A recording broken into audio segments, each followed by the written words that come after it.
right, good morning, everyone. Nice to see you all on this nice, I hope, Thursday morning, and also the finalizing week of the program.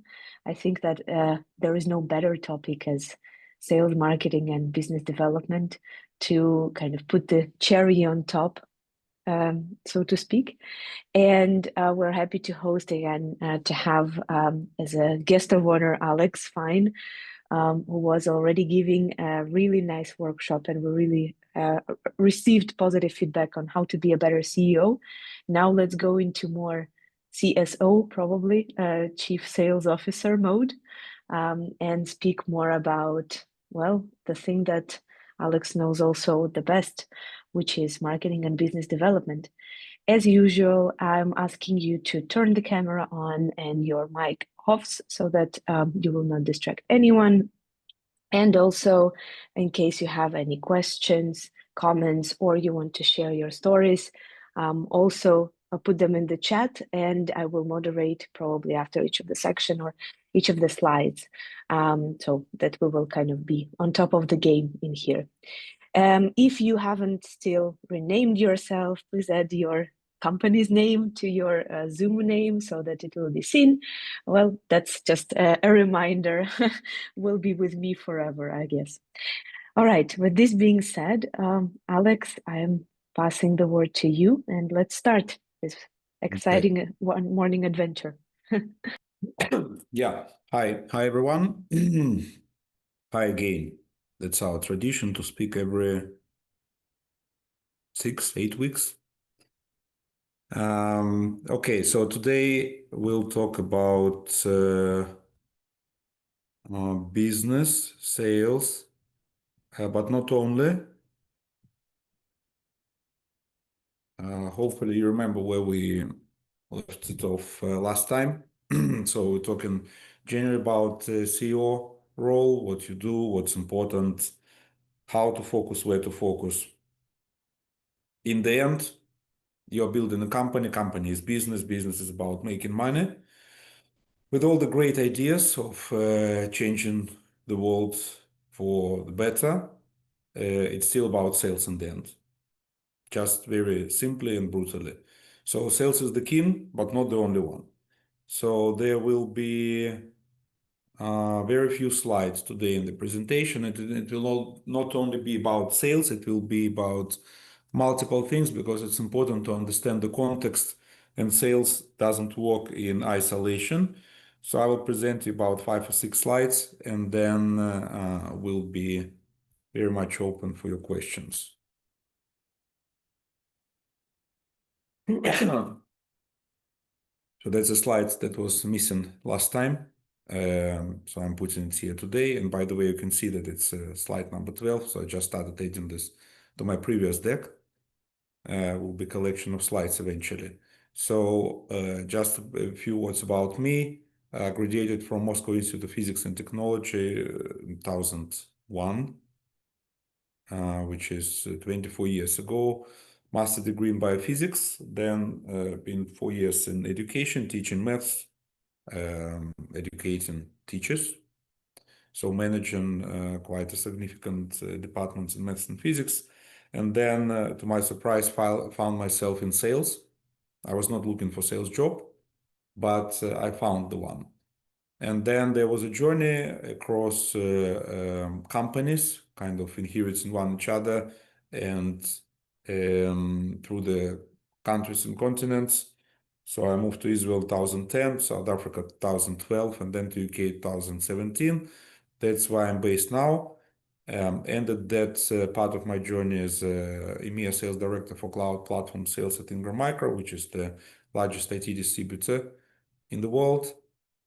Cloud platform means provisioning and billing automation for cloud services, for cloud service providers, any type. And so that's enterprise product. It's a very complex product. Think about ERP systems like SAP, Oracle. So that's a complexity of sales, 6-7 digit contracts, long sales cycles. Interesting stuff, challenging, but very exciting. And then being CEO of Virtuosa for 6 years, from the end of 2018 to the end of 2024. And then general partner at Constructor Capital from January this year. Okay. So I've been reflecting a bit on my conversation with Zion, who is one of you, who is I have a privilege of mentoring in this program, and we're discussing various things. In particular, when we look at the company, we, in this case, investors, but you, in your case, founders, there are two primary roles in the end in the company, which should be covered somehow. One is business and one is product. So if you have a great product, but you don't know how to sell, it will fail. If you have great sales organization, but there's nothing to sell, it's also no good. So you need to cover these two functions. And as a founders, as a key people in your companies, you are either one of two. Sometimes uniquely you can be both in the beginning, but that is a very rare occasion. And it typically works when there is a kind of a pair, people, a couple who working together. Now, obviously, goes without saying that first sales are typically driven by founders. So that would mean that you would have that kind of sales person in you. It's either you or it's one of your partners, it's one of your co-founders, or you are that very co-founder, or you are not salesperson, you are product guy, but you are obsessed by your product in a positive way. So you will be the first one who will be able to sell it because you are the product. And by the way, you are the product. It's also true because when you are selling something, you are selling not only software, device, you are selling relationship. And that's a key wisdom that you should understand. That is very important, especially in the initial sale and in enterprise sales. In commodity sale, it's slightly different. So if you would be selling just, for example, some compact devices and relationship with your end customers are transactional, you as a team, as people, would rarely build relationship. But if you are selling enterprise grade product where there is a sales cycle, then it's always about relationship. You are selling trust, you are selling confidence. Now, first sales, granted, and then it comes to scaling, and that's what you do by a sales team, and scalability of your products is the king and is the key. You can have a great product. It is quality product. It works.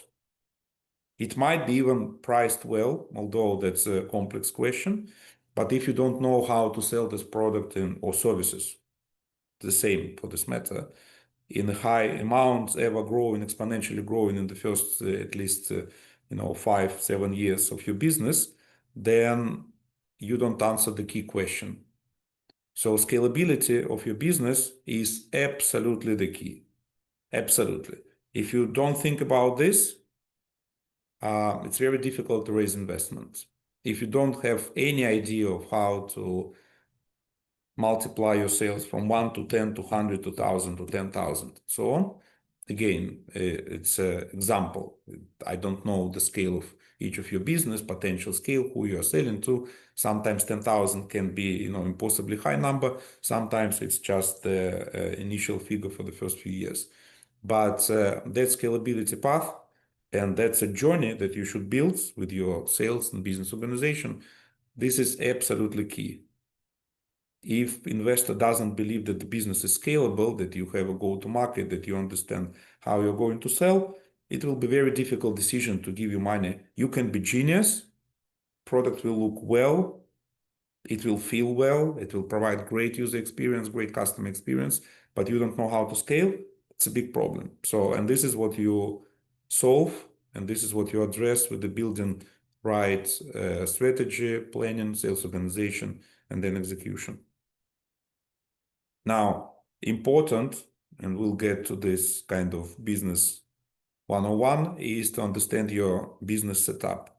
Sales is not something that lives in isolation. Business is not what lives in isolation. It's a part of the process, and we'll talk a bit about this.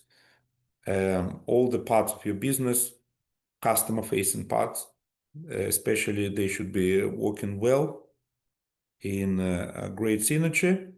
And when you are talking about sales, you are in fact talking about all the rest. You cannot talk about, let me set up sales targets and let these guys go and sell. That doesn't work. It starts not there, and that's basically the end game of your business development, of your creating the business when a salesperson starting engaging with your potential customers, with your products. But before that, many things will happen. Now, you need to understand product management, and my topic in my session today is not about product management, but I will talk about product management because you as founders are by definition product managers, and that's a very beginning of the journey, which is important to understand, and I will provide you a bit of my view here. Then you address product management, you have a product, then you have a marketing organization, which is essentially focused in the sales motion on two things: generate leads and enable sales. That's it. Besides these two important roles, there is another one, which is not very important for today's conversation, but it is very important overall, that marketing should be selling your business as a business. So they should be working on your brand, and you are selling this brand, this perception, both to your end customers and channel, and then to potential investors. All of them are looking at this, all of them are looking at your appearance, and that's important role. But for today's conversation, that is not important. So we are not talking about raising investment, we are not talking about selling the company, we are talking about you selling your products and services. So with this, it's about generating leads, generating the funnel, and then fueling into sales organization, and then giving to sales organization their toolkit, their presentations, their comparisons, benchmarks, cheat sheet, and so on and so forth. So they should be equipped when they're facing the customer. They should have a lot of gears and a lot of weapon that marketing organization is providing. Then sales. We'll talk about three fundamental sales channels, and then we'll talk about building a plan, which is the key, because in the end, you need to connect the vision of your business and the mission with the strategy, as you may remember last time, and then with the plan which will execute on the strategy. And it all should be quantified. All of it, all the functions in the organization, everyone, including you guys, should be quantified. You should have your metrics. There should be KPIs, MBOs, whatever way you call it. Most of them measured in numbers, not in just quality, but numbers. So the organization, we'll not talk about back office, we'll talk about front office. So front office is everything that is touching the customer. Behind this picture, there is something that is not touching the customer. For example, your HR function is not communicating with your customer. Your major part of your finance function is not communicating with your customer. Your legal, generally, it depends, but may communicate in case of enterprise sales and contract negotiation, but generally will not. So all those functions we will not touch. But these are 6 main functions which will, all of them will communicate with customers. And all of them should be built in the right way. And if some of them is missing, it will badly affect your sales. So in a way, my mantra has always been everyone is in sales. But for sure, 100%, everyone who is customer facing in your company is in sales. That is very important mentality and approach and culture. If people are rejecting this, I would part ways with such people. Everyone is in sales. If you're having any channel of communication with the customer, you are in sales. Doesn't matter your title. You can be marketing manager, you can be, support engineer, delivery, and say, but I'm not in sales, they're selling. No, you are selling. You are selling with every communication, every single act of your interaction with customer, you are selling. Either you are selling onboarding of the customer when it is first sales, or you are selling retention. So if customer is already your customer, then you are becoming obsessed with your NRR and GRR metrics, as you remember from our last conversation, customer retention, and it is much easier to retain the customer than to acquire new customer. So every communication of a support organization, delivery organization, your billing operations with the customer will affect how the customers are thinking about you, and it will be accumulating, and then it will be matching to all the other um, communication and perception and metrics that customers build in their head, and then it will be affecting their decision explicitly or implicitly when it comes to renewal, when it comes to any strategic decision on their side. If you are consistently missing on this communication, on this customer experience, you will lose a customer. Very simple. So it's not only about product, that the product is bad or not perfect. It's about surrounding customer with this care. Now, so these functions, again, they will all communicate with customers. Now, products will not communicate a lot with the customers, but it will. And we'll talk a bit about this on the next slide. They will be involved, of course, in the complex sales, and especially in the beginning, pretty much every customer the product organization will be talking to. Marketing is the one that is bringing message about your products to the customer. So obviously, they communicate with the customer not necessarily on individual level. That will be rare, unlike product and of course unlike sales and other functions. But as organization, their main target is customer. They just think about customer 24/7. When they talk with sales, they think about customer. When they look at the market, they think about customer. So that's their main target. Now, sales goes without saying. Delivery, if you have this function, this is optional, but if you are delivering products and services which require any sort of setup, education, customization, integration, tailoring of the product to the customer environment, there is a explicit or implicit delivery function. Services, call it whatever way you like, professional services, delivery, customer success, which typically would include few organizations. But that is a customer which is extremely customer facing, and they should think always when they talk with the customer that they're in sales. So when typically that will go exactly the circle. So product created product, marketing positioned it, sales close the deal, and then delivery delivers, if there is delivery. And then they pick it up from sales. There's already signed contract. Everything is shiny and rosy. And then if the experience of a customer bad, tragic, then you can lose the customer here. Or even if you don't lose the customer, they will enter into consumption of your product with a kind of bad feelings, and it will not help you. So your professional services, your delivery function is extremely important and should be well built. And then the customer is live meaning they start using the product, services, everything that you provide them deployed. They are really using it. It's software, it's hardware, it's services, it's whatever it is, it's deployed.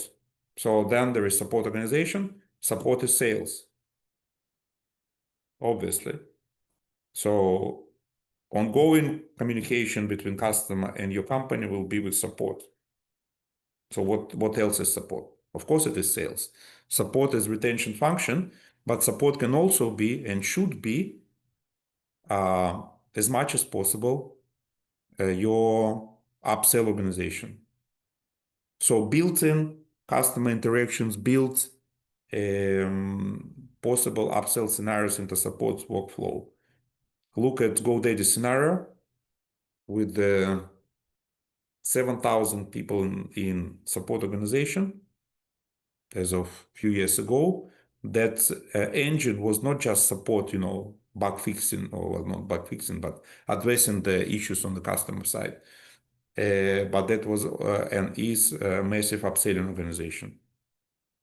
And then operations, by operations, we mean here billing operations, basically. So send invoice, chase customer to get money, provides breakdown of the services they're using, whatever is needed. Again, I'm talking here generic terms, slightly more related to my experience.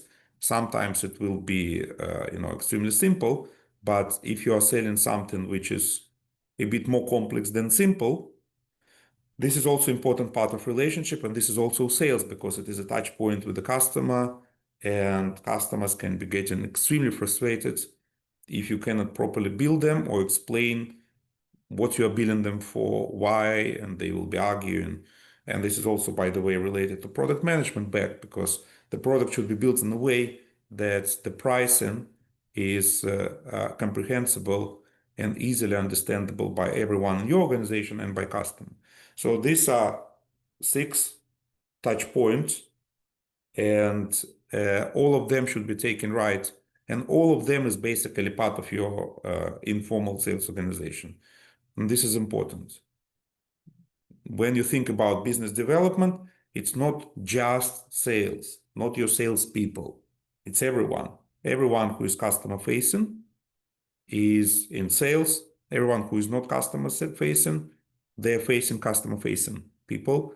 They should always be conscious about this, and their function is to support these people. That's the only idea and the only reason why they exist, to support these 6 organizations. If these 6 organizations are not successful, those guys will not have their jobs and will not have their satisfaction, arguably. Now,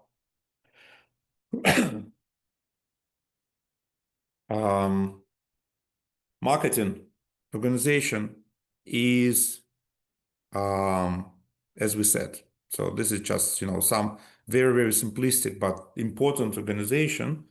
You need to have basically your mind clear and conscious of what this organization does.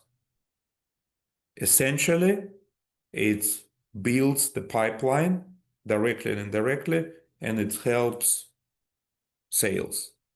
So marketing is absolute key because it is creating the first touch point, it's creating the perimeter and the catching net when your fishing expedition to find the customers. This is done by marketing. So they spread the message, and then very practically, they are busy with generating leads. Now, they are not the only ones who are generating leads directly, meaning marketing organization will be driving some online campaigns, will be generating demand, so people would be coming to you. But this is just one of many different marketing channels. So they will also be, for example, working with your partners, if you have such, with your resellers, with your distributors. So distributors and your resellers will be bringing you end customers. You, meaning not necessarily that you need to communicate with them. In the best possible scenario, they will be doing your job, and your sales channel is extension of your sales team. But they will be working always with your marketing organization, hand in hand, driving joint events, webinars, online, offline, providing education for the channel. So it's indirectly, but also generated by marketing. Then your sales organization will be efficient itself. Your salespeople, again, when I say this, I think more about enterprise sales. Enterprise sales is when there is a salesperson, account manager, who is talking, who is communicating with the market, with the customer. building relationship. That's not transactional business. So there's transactional business. You are selling iPhone, that's transactional business. I'm not communicating with anyone in Apple organization to buy my iPhone or anyone in Dell organization to buy my laptop. But when I, as a company, buy a system, a platform, a solution, a device which is complex, I do communicate and I build relationship. So in all those cases where there is salespeople will be hunting and will be pitching themselves. So they will not be sitting and saying, marketing, where are my leads? No leads? Okay. So I will go to the bar today, so there's nothing to do. No, so they will be hunting themselves. This you can say, well, it's not related then to marketing, and marketing is not responsible for this, and let's not count this for marketing. Yes and no. So of course, marketing will not be managing your salespeople, but marketing will be equipping them with all their gears, right? So sales is going for this hunting journey.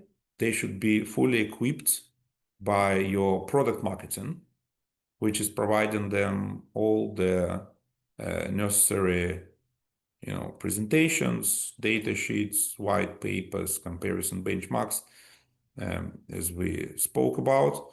This is extremely important. So marketing should and must be measured, and marketing is at the forefront of your organization. It works hand in hand with your sales organization. CMO function, which I showed as Chief Marketing Officer, it's not a prerequisite. And as you may remember, my general recommendation is to introduce C roles as late as possible. Don't hurry with this. Don't produce many C. It's very nice for the ego, but it is completely useless, first of all, because there is nothing C in the beginning of the journey except for the CEO, arguably. And then also you inflate these titles in the beginning. Wait until you get to 10 million, 100 million revenue. So just push back. It's fine. Head of marketing, marketing director. Then you grow this when it's becoming more functional, VP, and then you call it CMO. So all those C, again, it's not important, but the function is important. Sometimes it can be managed, sales and marketing can be managed by two people. In the beginning, it can be in theory one person. Strategically, as you grow to certain volume, I would say, even if you're not having yet C level or VP level, you'd rather keep these functions separately. This is my definite advice to you. Sales and marketing, although they are siblings, brothers or sisters, it's good to have it in two different people, two different persons. That will create always tension, and this tension is good.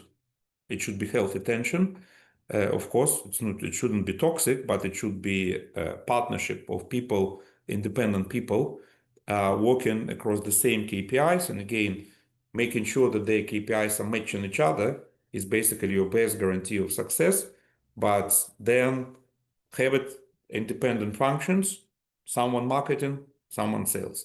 It may be not the first day, but definitely it's the second day. As you,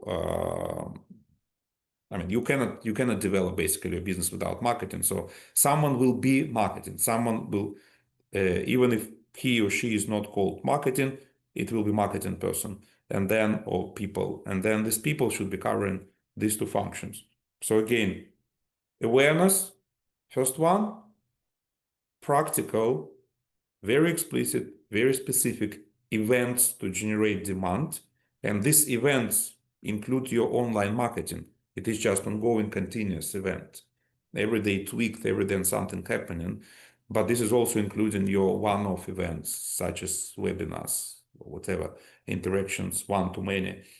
And then it should be equipping your sales with everything that they need to sell as a product marketing. Product marketing, as you can see from the definition or from the name, it's a hybrid or bridge between product and marketing. And this is true. So product marketing is something that is making your product organization customer and sales facing.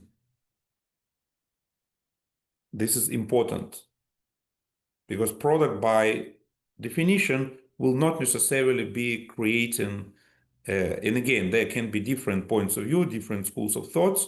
What is the final deliverable of product towards the market, not towards your engineering organization, but towards the other functions and the customers. But typically, in any case, there will be product marketing, which is wrapping all the beautiful story in something which is consumable both by sales and equally by the customers. Of course, sales will know more, customer will see only what is related to customers, but this wrapping, which is making this user experience of both sales and customer organization sensible, is what product marketing is creating. So marketing is simple.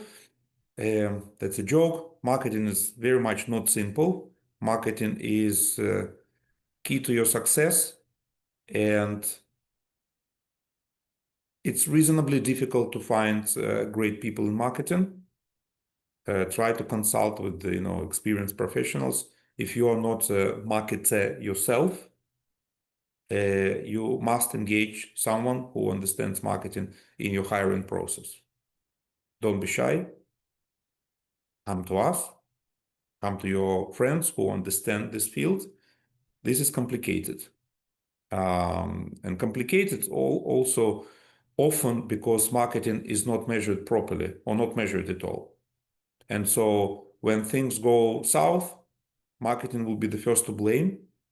You will fire them first and say, listen, I don't understand your kind of, the value, the output, we need to cut costs. So let us get rid of marketing. That will happen. That may happen. Okay. Not will, but may. And so the guarantee of your sensible investments in this function, your satisfaction and knowledge what they do and how they do and whether they're successful or not, and their also successful work towards the goals of your organization is metrics and measurements. You don't hire any marketing person without metrics. Let me put it this as a precondition. Do not hire. If you cannot describe their job with numbers, even if these numbers are, it's your kind of vague idea, you don't know exactly, but put something over the time, you will understand very well what should be there. Without this something, just say, listen, generate for me funnel. And then if there is some funnel, I will be somewhat happy. If there will be lower funnel, I will be, less happy. Higher funnel, more happy.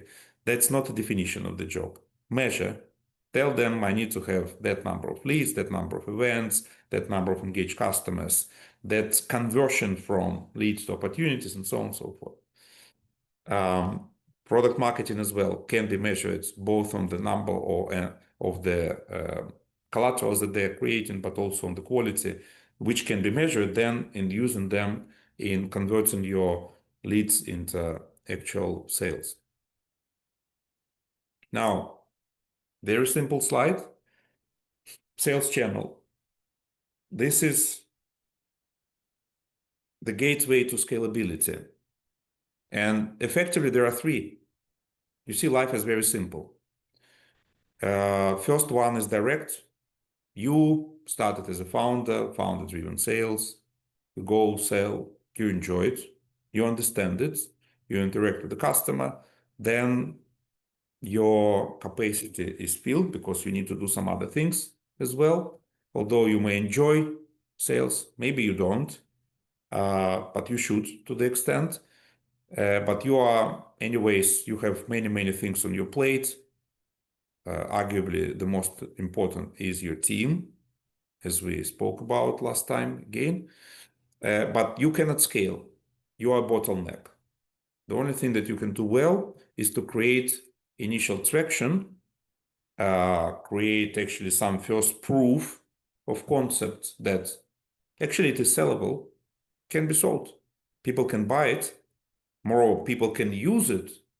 People can continue using it. So you can retain them as happy or reasonably happy customer, or at least satisfied customer. Maybe unhappy, but satisfied. Maybe it is painful, but it solves their problem, which is fine. It's perfect.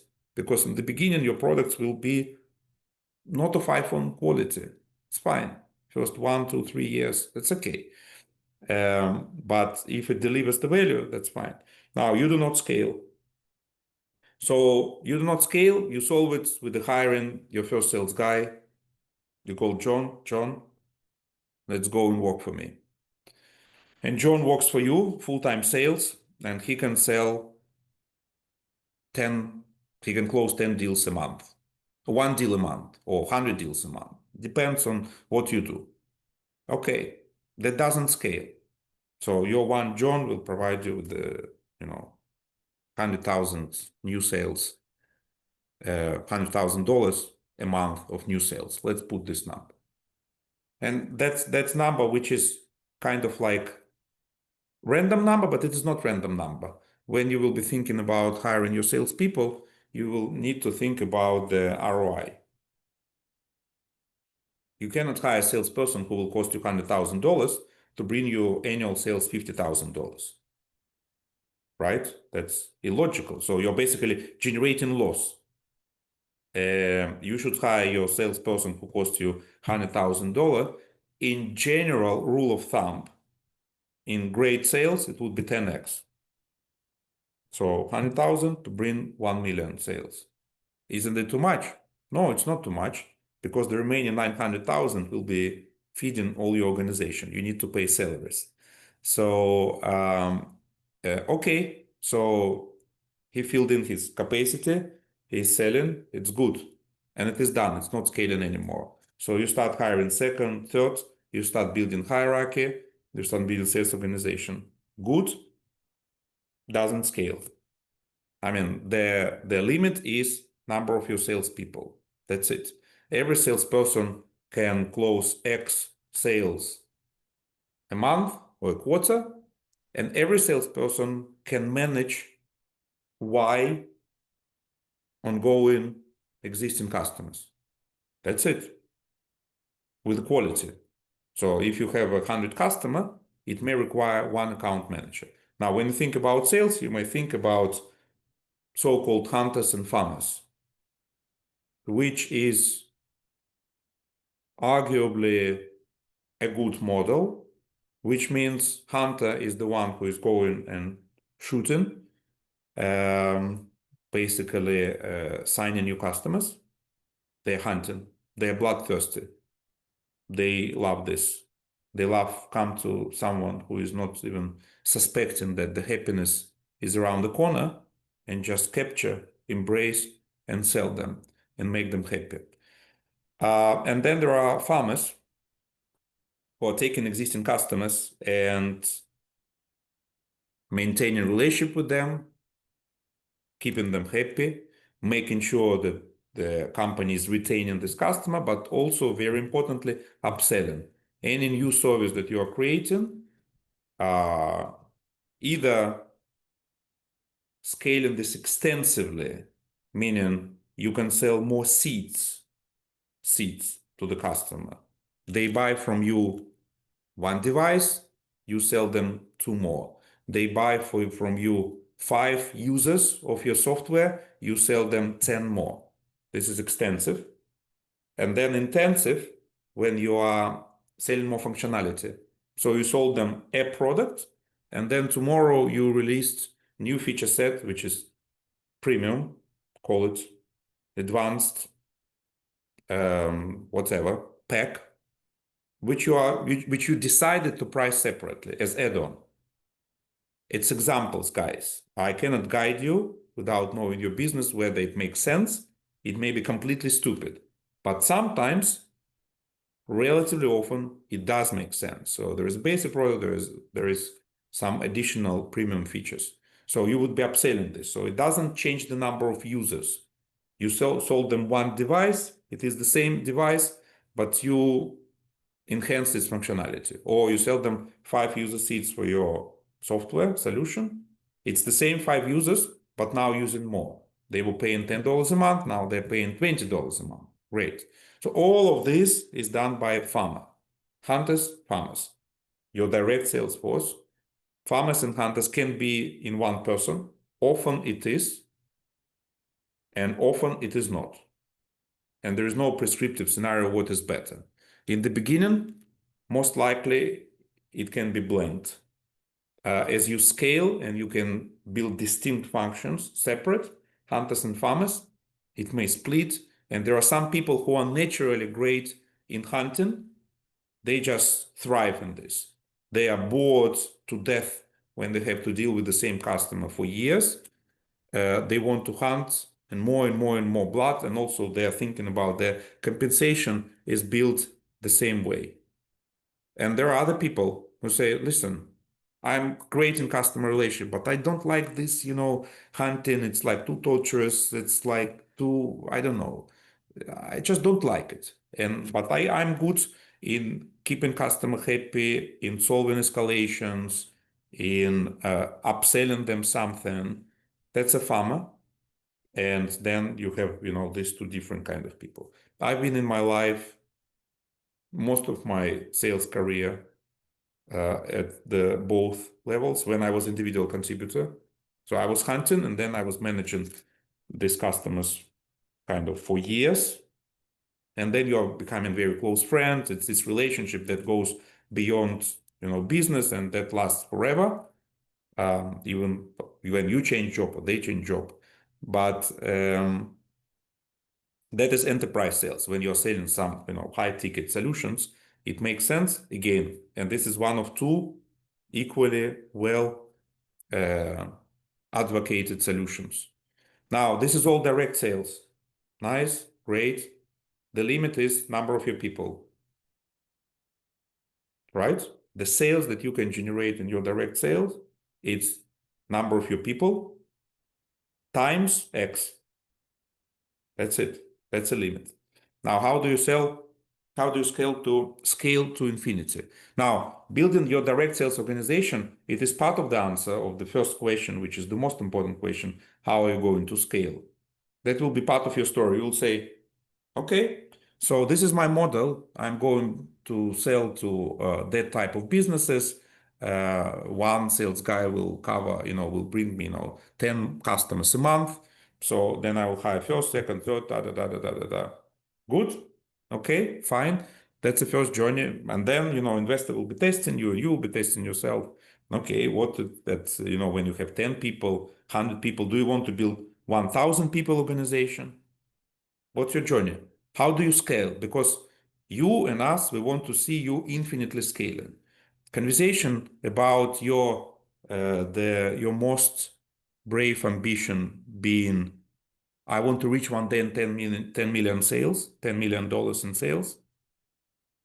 That's a showstopper. That not interesting.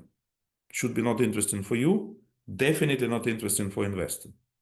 If your highest ambition is to reach $10 million, wrong place. We would be not interested.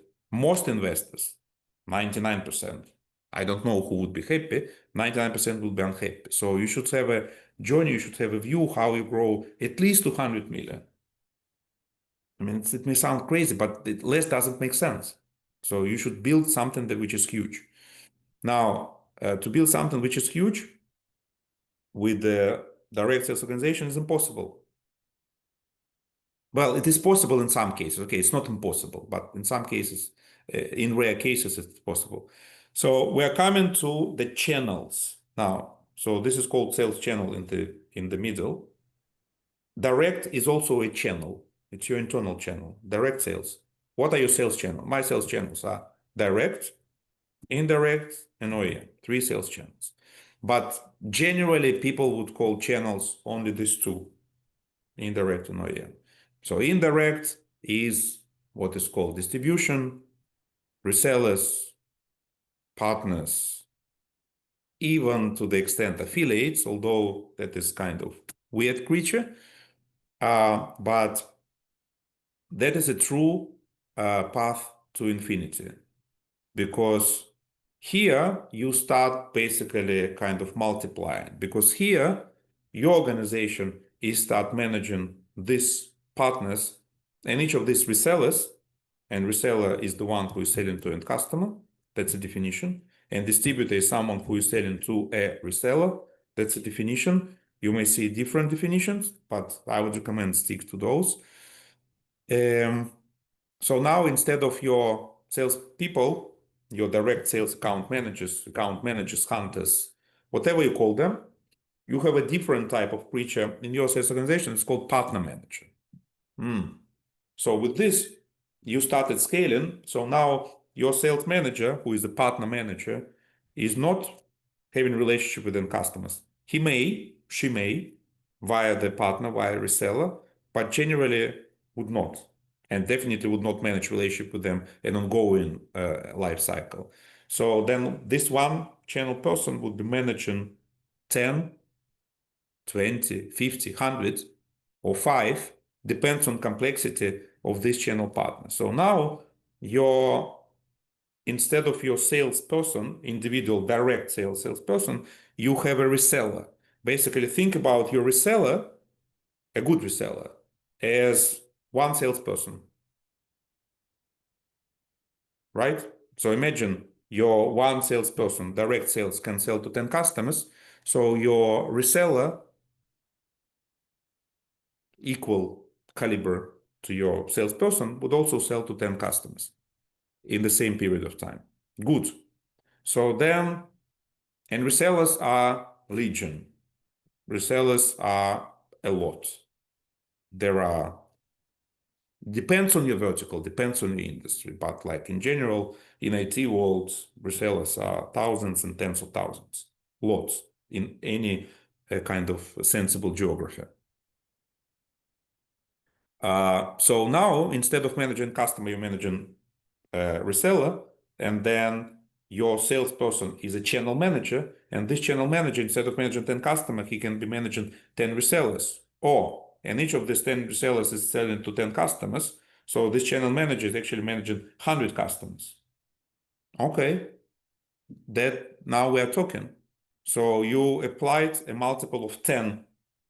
Now I'm oversimplifying the picture, but this is exactly how it works. You are building this multiplier.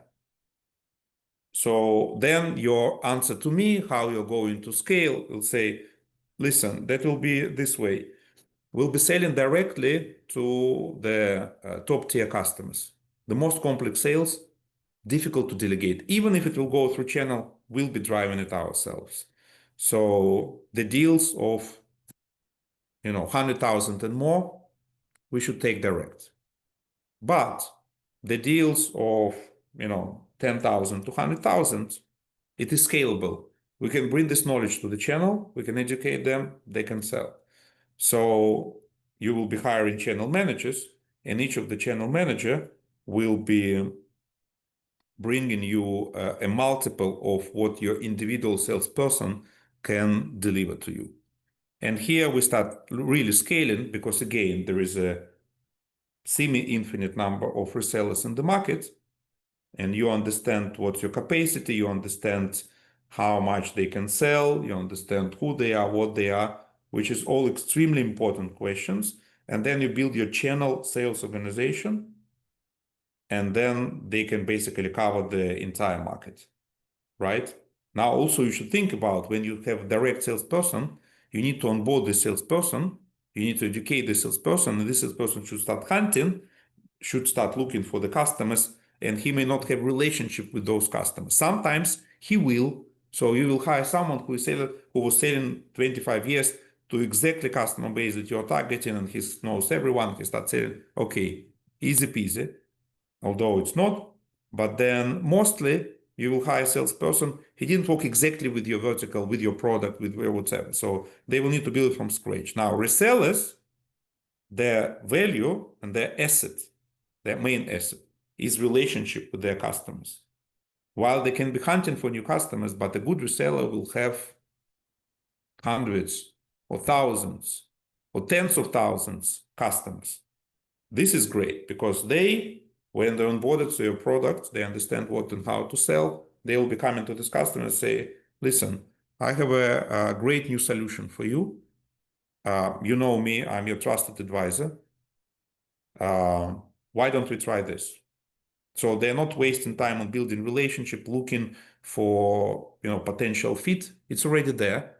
And they're just coming and in a way upselling, but upselling their portfolio, which consists of multiple vendors. You are just yet another vendor. And then you need to fight for their attention and incentivize them. These are all different stories, but this is how it will work. In any case, that's a gateway to infinity, to great scalability.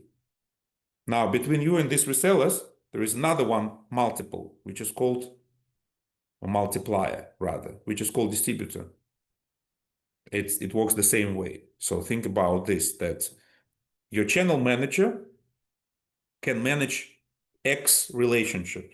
For example, she can manage 20 resellers directly, 30, not much more, because you need to spend time with these people. Okay. Now imagine there is a distributor who is managing 2,000 resellers. And you build relationship with this distributor, very deep, very deep. You train their trainers so that they can train resellers. You support them operationally with the quoting, with the, all the updates, all the ongoing trainings. So you kind of empower this distributor to become basically sort of you, right? The more they become you, the better for you. And then all of a sudden they can manage these tons of resellers. Now, this is oversimplification. Pretty much in any case and in any consideration, these resellers will still require some oversight from your team.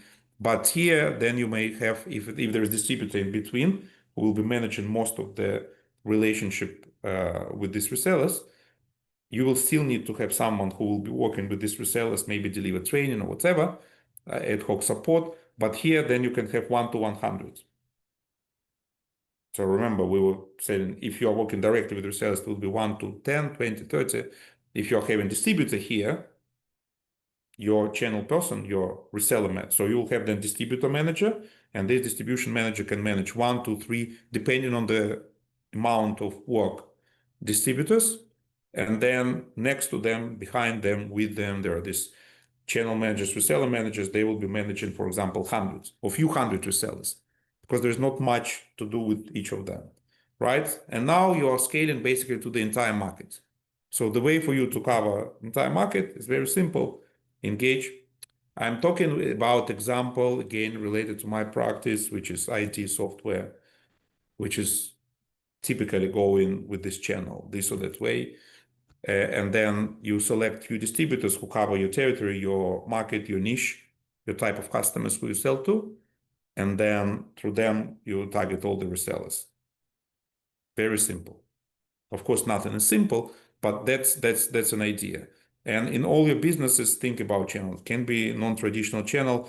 These resellers can be something which is not even called resellers. That's fine.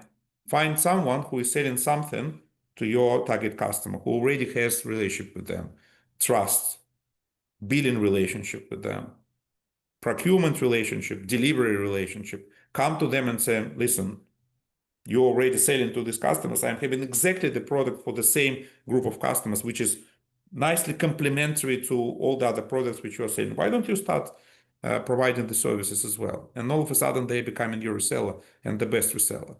So that is how it scales. And then finally, the part of scaling is OEM. OEM would be someone who is going to make your solution part of their solution. And they may even brand it as them. And that can be fine. You can live with them okay. But they may brand it by you. It's a different, difficult topic, but it's not so important. So you come to someone who is, for example, I mean, the simplest example, you sell software, you sell virtualization software, for example. You call it virtuoso. You sell virtualization software. You come to Dell and say, Dell, guys, you are selling service, physical equipment to your customers. Why don't you bundle your service with our virtualization, which nicely fits and caters for many needs of the same customer base. Make it part of your every sale. Just bundle it. And then in this case, of course, you are talking about very different price structure, very different discount structure. And of course, when you're talking about channel, goes without saying, that goes with the discounts. That's how they make money, right? You sell your product for $100, reseller would sell it for $100 to their resellers, and they would make their profit, which is their margin, which you will give them, which will be between 10 and 30%, or 40 or 50, can be 5, but average 15, 20. So this is how they make money. This is how they pay their salaries. This is how they generate their profit eventually. So OEM will be a conversation about much bigger discount. Now, of course, there is hardware, there are products which are having significant COGS, and there are products which are having very low COGS. So significant COGS is hardware, produce a phone, device, anything. Low COGS is services, software. Cost of goods, 5%. So when your cost of goods 5%, you can arguably give discount 80%, right? Because anyways, 15% will be left, right, as your operating margin. Okay, so you can still cover, if it is a high volume, you still can cover all your costs and generate good profit. So that's a numbers game. But OEM, these partners who can attach you to them, they are big, they are known to the markets, they have their channels to the markets. It's like fully fledged designed machinery which works before knowing you, without knowing you, without ever knowing you. So if you manage to attach yourself to them, then they can be a great vehicle, and especially for initial market acquisition, which is the most difficult, especially when you are known that you are. But strategically thinking about such kind of relationship is very good. In a way, it is channel, but again, it is not channel that is indirect sales here. Indirect sales, these are the people who are not producing themselves anything. They are just moving products and services from a vendor to end customer. OEMs, they are producing. They are like you, but they are just 1 million times bigger and more known, more established. And you find such partners, and they are becoming your lever and your multiple and multiplier. So this is a very simple slide with a lot of words, but hopefully it made Yeah, sense. maybe we will a little bit make a break for the questions. And Actually, yeah, Irina, yeah, how do you see it? the next slide is the last one. Okay, then we So will just I will move quickly the finish it questions. now, Hmm. and we'll have 30 minutes for the questions. Sure. Yeah, I see that there are something popping up in the chat. Now, all of this is great. So you have product management, you have marketing, you have sales, and then you still need to cascade now your strategy into the targets. So you have your strategy. My 3-year strategy is to achieve this and this and this. This is how it's, cascades into my financial plan. These are my targets. And then you start breaking this down, and you're starting to making waterfall, which you want to come to the individual level. If you don't do this, it will not do it itself. And your plans will be somewhat unbelievable. So what you actually should do, you need to break down. For example, you're having this top-down approach. This is my target. I want to generate $1 million sales this year. Okay. So where? How do you split it between geographies? How do you split it between customer types? You want to sell this type of customer or that type of customer? What is your pricing policy? Why do you need pricing policy here? Why do I mention split by customer type versus unit price? Very simple. Because if you want to sell $1 million and your unit price is $1,000, then you need 1,000 customers. So this is how you're cascading it to a number of customers. But if your price is $10, you need 100,000 customers, right? So your eyes are open, you're honest to yourself. You say, to achieve this revenue with this price, I need this number of customers. I am oversimplifying this, but in the end, it should get to that. How many customers, of what quality, of what consumption, of what invoice you need to gain in this period. Now, the next question, again, you go top down. In order to win this, let's say, 1,000 customers, how many opportunities should I have? Right? An opportunity is basically a qualified sales engagements, meaning that there is someone who is the profile that you're looking for with the use case that you're looking for, who is having openness to talk with you, having having definite issue that you're addressing, having some purchasing power. So ticking some of these boxes, all of them, this is engagement, this is opportunity. So they want to talk to you. You're not forcing them. They actually want to talk to you. This is opportunity.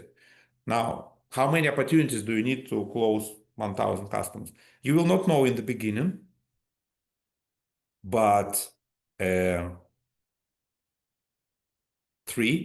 4, 5, 2, 10, that is the kind of ballpark. It will really depend on what and how you do. And again, I'm talking sort of a bit more on enterprise sales, right? When there is an engagement with the customer and there is an opportunity is driven by a salesperson, not driven by just customer interaction with your website or some kind of automatic workflows. By the way, potentially your salesperson can be AI agent, and it will be okay soon. In the case of standard sales, not standard sales, we're far from it, but standard sales, we are very close to it. We're actually there. And then how many opportunities? Then how do you see these opportunities between channels, between geography, between types? Are you selling this through distributors, through resellers directly? Are you selling this in this country, so in those countries? So what's the country plan? Then what is creating opportunity is called lead. Lead is initial touch point of someone who just said, tell me more. You don't know yet whether they have budget, whether they have needs, whether they have, but they say, tell me more. Okay, I saw your brand, came across, tell me more. They left your contact, their contact information. Good. So you need, in order to get, so we said we need 1,000 customers. Let's say we need 3,000 opportunities. How many leads do we need to get to 3,000 opportunities? Maybe 30,000. And then you basically start planning, okay, how do I get this 30,000? Then you split it by your channels, your marketing and sales channels, by all of them. This is your online marketing, this is your SEO, this is your events, this is your online events, this is your offline event, this is your partner-driven events, this is your sales organization hunting on their own, this is your engagement with the OEM partners. So I want to split it in this ratio, and this is how it boils down to the targets. And then now this type of channel of lead generation is handled by this person. So this is his target. And this type of channel is managed by that person or people. These are their targets. And this is how you cascade it down to individual contributors. If you don't do it, you are living in a fantasy world. Very simple. Then you build the right incentives. Of course, you should be sensible about this. This is a separate topic, not overly complicated, but must be addressed. And then after you build all of this, then you should do reality check. Reality check is bottom-up planning. How many people do you have? What do they do? What are they capable of? Where are they? What are they equipped with? So if you just, create this grandeur idea top down, which is not supported by your strength of your organization, it's a bit of fantasy as well. And this is it. Thank you, guys. And then we can move to. Yes, I would start with Alejandro first because he was just raising the hand, so probably the voice track will go more on the Okay. priority, and then I will read the chat questions. Yeah, I see the questions. Hi. So my question was about, it was in the moment that you mentioned the revenue, the expected revenue. So for example, I was wondering my case is a medical device, so it requires, R&D regulations. I have a projection of my sales, but these ones start in 2028. And 2028, the initial sales, because it's like a new device in the market, the sales, obviously the initial sales are lower. So I'm expecting 3 customers getting a little bit less than 3 million. But if I go the projection, I did a projection based on amount of customers that I expect amount of customers that I expect to get sales in 5 years. So obviously this grow exponentially actually. So the question, but that's already in 2032. So the question is how investors looks at this if they Yeah, okay, I got it. So that is obviously it is a standard situation which significant part of you is in. Anywhere which concerns hardware, device, it will take time to produce. You are at the very early stage, so it will take a few years to produce. This is understandable, granted, and clear, and all investors understand it. They are fine with this. That's a type of business. I mean, not everyone will invest in such business, but people who invest in such business, for them, it's no surprise, no shock. So, of course, you cannot drive any kind of POC today. What will be required from you in this case, for me as an investor, is building a strategy, building a plan, quantifying the market. You need to know about the market, potential market, everything. Yeah, right? That's extremely clear in my case. Extremely. Good. So you need to have, and we didn't talk about this here, but back to relationship with investors. And again, when I say relationship with investors, consider me being part of you, because if you are great in convincing me in something, you made yourself a great service, great, even if I didn't invest, because you perfected your plan, you became honest, and you kind of really plan for the future. So definitions of TAM, SAM, SOM, these are not empty words. These are extremely important words. And we as investors, we will grill you on this.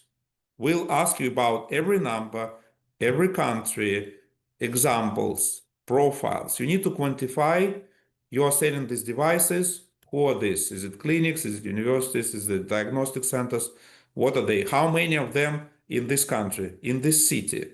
How are you going to address them? How are you going to sell them? What's your idea of selling them? You say, listen, I will pick up a phone and I will call. That's my sales strategy. No, that's not your sales strategy. That's a hope. What you are going to do most likely, you will find people who are selling to these organizations, and you need to know about them already today. When you're talking to me, talk to me about them. What is that channel? Obviously, you will sell first few devices yourself, and you will be great in this. I'm not worried about this. I'm worried about selling without you, right? So you just need to present a very specific, as detailed as possible plan. We'll give some discounts. You will say they will sell 10 devices a month. We'll say, okay, let us think about 3. Fine. But if you are not talking about the definition of the channel and the efforts and the way how you are going to manage it, then it's unbelievable story. Okay? Okay, great. Thank you. Yeah, sure. Yeah, we can keep talking about this in Brandon. Sure. Yeah. So I'll have one. Perfect. Thank you so much, Alejandro. So I will go from the top. Okay. The first question was how many sales, I guess sales as like revenue in Okay. sales, is considered as proof of sales dash concept in early times of startup. Right. So So no generic answer here. In the simplistic terms, guys, and also what is proof of concept? Proof of sales concept for whom? Who do you want to prove it? To me, as Constructor Capital, which is seed investor and not generally pre-seed, or you want to prove it to pre-seed investor, or you want to prove it to Series A investor who is after me. So I would imagine that you want to talk with me specifically, because this is where I would say this term is most applicable. And here it diverges, right? There is, let's call the software sales for simplicity, and let's call it hardware sales for simplicity. All your medical devices, any devices, like Zane, who I'm working with, it's also a device for restoring the function of the hand. This is device. It's clearly device. It's a journey. Now software. Let's talk about Virtuoso. It's software. So pre-seed investment in software and in hardware will be kind of the same. There is nothing, but there is a very good idea. Seed investment will be different. So in seeds, if we're talking about us, we're coming typically as a second money. And for us, proof of concept in software must exist. And in what we call deep tech, this is where we're investing. But let's call this, for simplicity, hardware sales. That is a completely different story. So in software or something that is digital, we will require proof of concept, we will require proof of sales. We would typically quantify it not necessarily as number of customers, but as ARR, annual recurring revenue, or revenue. Whatever metric you talk, we will understand. And I would say that for us, the proof of concept is a few $100,000 in annual sales, right? That means, 10, 20, 30, 50 in monthly sales, recurring revenue. One-off revenue, it's a different beast. It's a different complicated topic, can be also addressed. So few $100,000 to few millions. Can be 100,000, maybe. It really depends on the individual cases, but there is something. And how many customers? Well, this obviously depends on your ticket. So how expensive is the solution? Is it $100,000? It's $10,000. So if it is a solution, let's say 20,000, 30,000, and you have 10 customers, and especially if these are customers kind of slightly different, they are in slightly different geographies, via slightly different channels. So you're kind of proving more points rather than one single place and channel and kind of small niche. That is what is giving us good comfort, which is showing there is a product, there are buyers, they are paying money. We will talk to them necessarily. We will talk maybe to all of your customers. They are satisfied, which we will learn at the due diligence stage, and then we'll say, yeah, that's convincing sales concept. In hardware sales, nothing of it happened, but in seed stage, we will expect already some kind of good progress and your significant milestones being reached in terms of creating the product. You still might be 3 years towards your first sales. That is okay. We know this. That's fine. But you already have a team. You already tested. You've been working on this, even before you started your startup for a couple of years. You created already some technology. There are already some proof points in your lab. You are discussing this. You are talking about your concept of your design with your potential customers. They say, this is interesting on one side. On the other side, you are demonstrating that you are approaching this readiness, and this is your roadmap for next 3 years, which is believable for us. So we cannot expect much more at this stage. So that will be my answer. Thank you so much. Next one. Then moving on, yes, Yasna was just sharing a story that B2B sales process lasts long, and this is one of the most difficult stages in her startup journey. And her experience in B2B sales is that someone should open doors for you or a salesperson to choose a salesperson. So because it's challenging to find early adopters for the innovation. So it's just not a question, I guess. It's just sharing a story, which is also very right. I mean, valuable. yes, I agree with you. It is, it's kind of the maybe a bit of highest anxiety process. The first, especially enterprise long sales cycle, yes. But by the way, you will be the one who would be driving it with those salespeople. You will be exposed. This is inevitable, and this is good. Yeah, there is no solution here. Just be with your salespeople, motivate them, and that is okay. For salesperson, it's of course, the first price is to close sales. But for every person who is working for you, the first price is to understand whether they're on the right track or not. And if they understand that they're on the right track, they have peace of mind, they sleep well, they don't think about, oh, yes, they will fire me tomorrow. Although it still can happen because, you may run out of money or whatever, but at least you didn't want it sincerely, and you said, and you were open with your salespeople and saying, okay, so let's try this, let me do this with you, and that's kind of the only way to persevere. It will not be easy, but you also will be the salesperson. And also a question from Yasna, when you were speaking about resellers, do you have any advice of finding and choosing? Because you were kind of explaining the process. So Yeah. I guess the same target audience and Of course, yeah. the advice is called ChatGPT. But what are you selling, Yasna? What is the product? Or what is the solution? What are you building?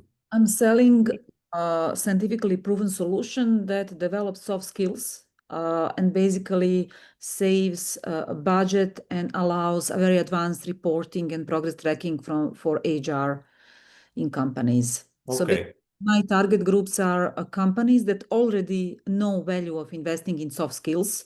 There are a lot, and I want to sell them something, let's say. Right. So, yeah. So the funny enough, we are looking now at one of the, no, not similar, but in HR tech company.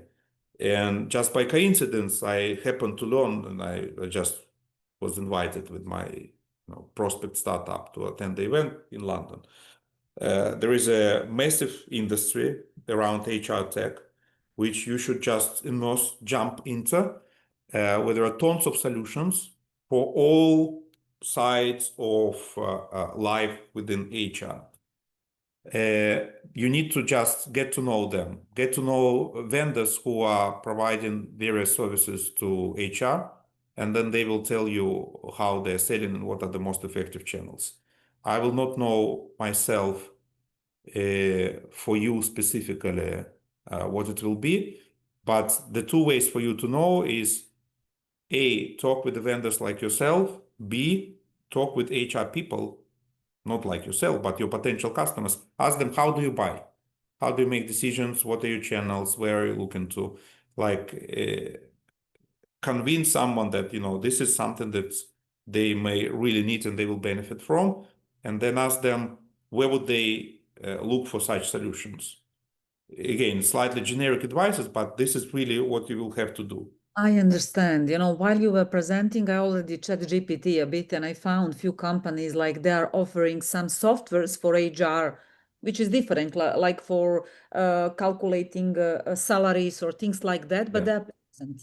And Yeah, basically, you need to remember what I was saying, and you are asking the right question. The channels will be different for all your solutions. I live in one world, you live in another world, but you need to find the channel which is the door opened to your potential buyer. So you start with definition of buyer. Your buyers are, for example, HR directors or someone in their department, if you can be more precise. Then you speak with these people and ask them where they're buying from, what are the channels. Get down to the level of the country specifically. Talk about US, UK. What are your first 5 markets you want to address? Your home country. Just go there, speak with the people, understand where they're buying from. And by the way, when you're using ChatGPT, also use not ChatGPT, but all the other AI agents, systems, they are kind of smart, but they are also stupid to some extent and limited. Don't rely on each one of them. thank you. Okay.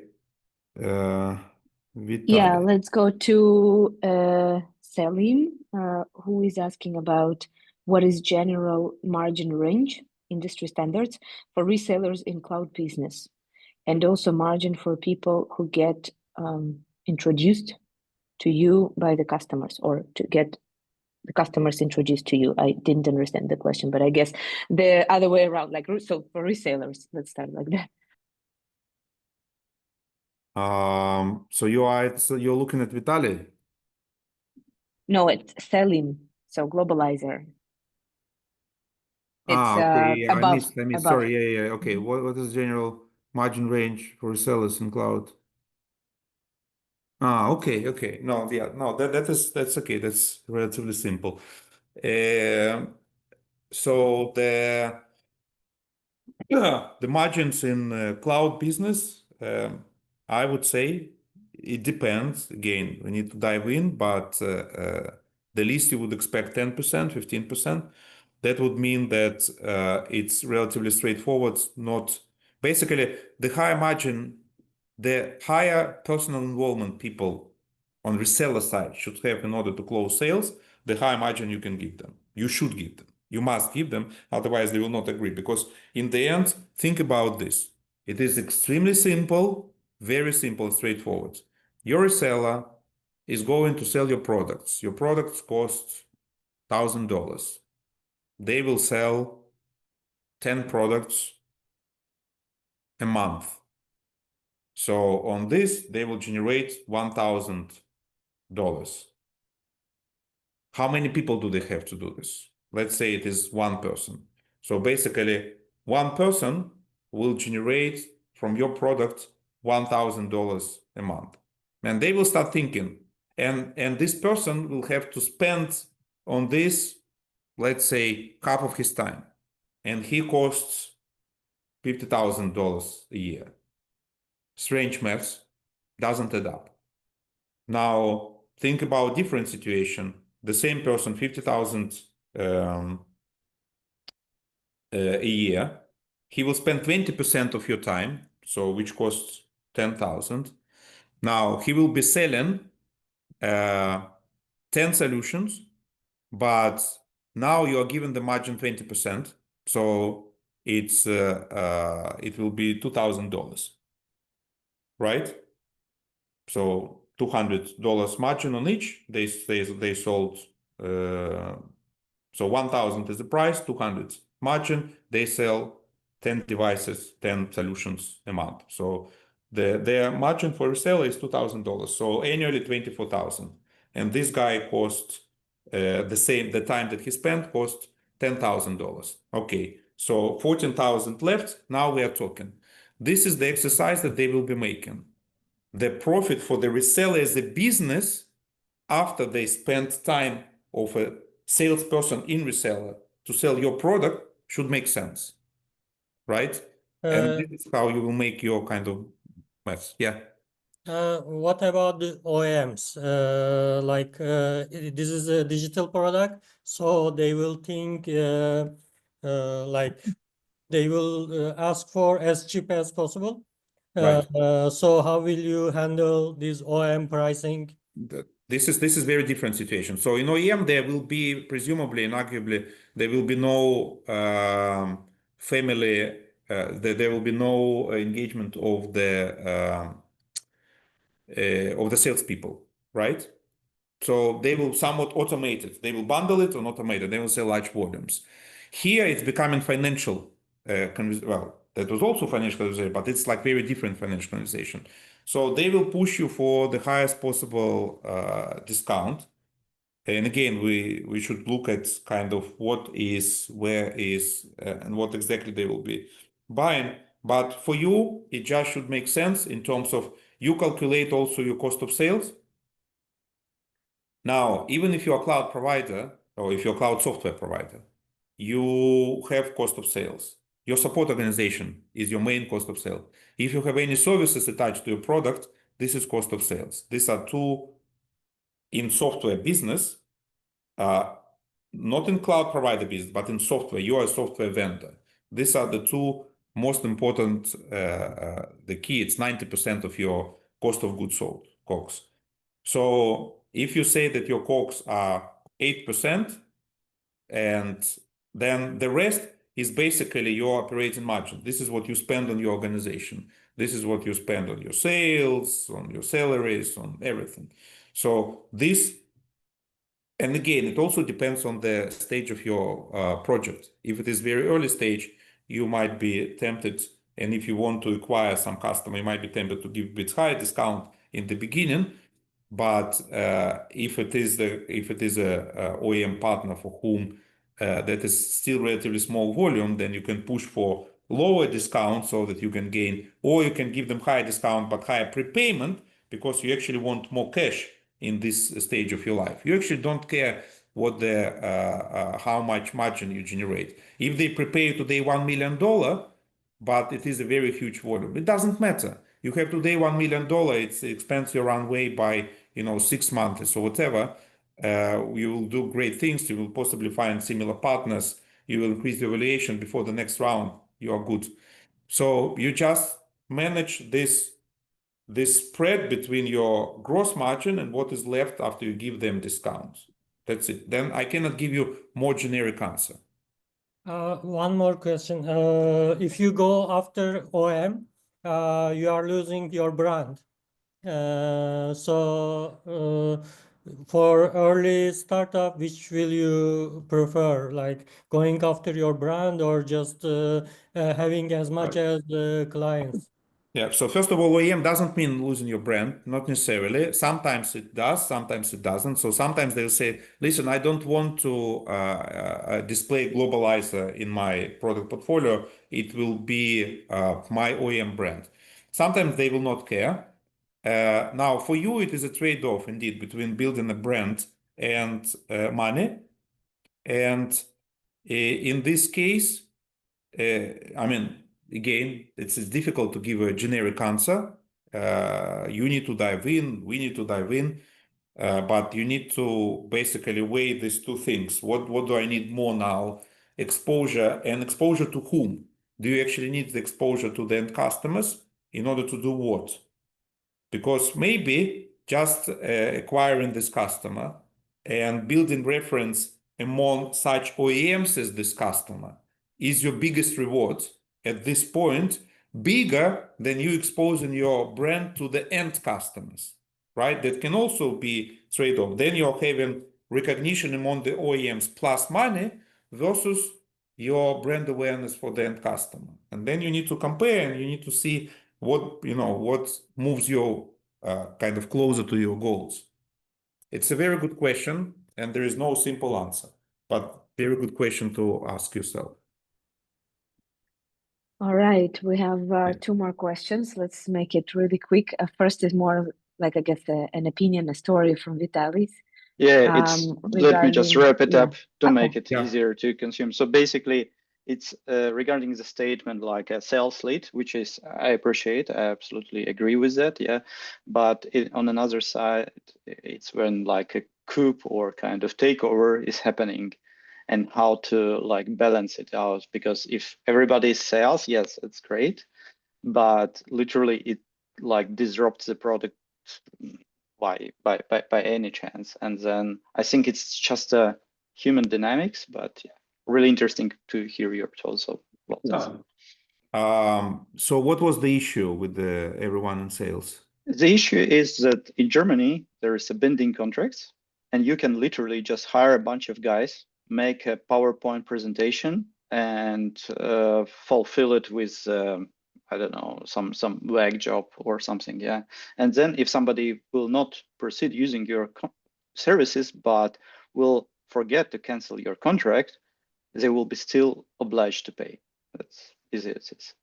And then the dynamics itself, like really interesting in terms of further product development. And for me, it's more like, okay, how not to make such a culture, and where is the balance? No, by the way, when I say everyone is in sales, it doesn't mean that you drop your job and just requalify yourself for sales if you're not called sales. I'm more talking about the mentality, and I'm talking about awareness. So when you are a product manager, you are in sales. When you are a delivery manager, you're in sales, and support in sales. Everyone is in sales. But do your job just thinking about that the main output and outcome of what you do is sales. It doesn't mean you shouldn't create a great product. You must create a great product, because the only guarantee of your success is not sales. Of course, not sales. Sales is secondary. Product is the king. Remember that I said sales is the king, but not the only one. So sales is something that is, channeling money into the organization. And sales is long-term completely useless if you do not have a great product and product market fit. Okay, so it's kind of implies duality for this situation. Absolutely. Yeah. Okay. Absolutely. Thank you. Sales, with me being sales all my life, and even as a CEO, it is secondary. In the center of your organization is a product manager, product manager and product. This is a creator. It's a PO of God. Okay, and the last Ivan. question is, yes, how do you actually get a team of engineers, designers, and early contributors to have the mindset and help close the first sales, especially when it's not in their comfort zone? You close them in the room and you torture them. No? How? I mean, guys, first of all, get a team of people from the get-go who are on the same page with you. I mean, of course, sometimes you would have some kind of unique geek and a great talented person and who is not interested in anything else but, whatever his area of expertise in engineering, for example.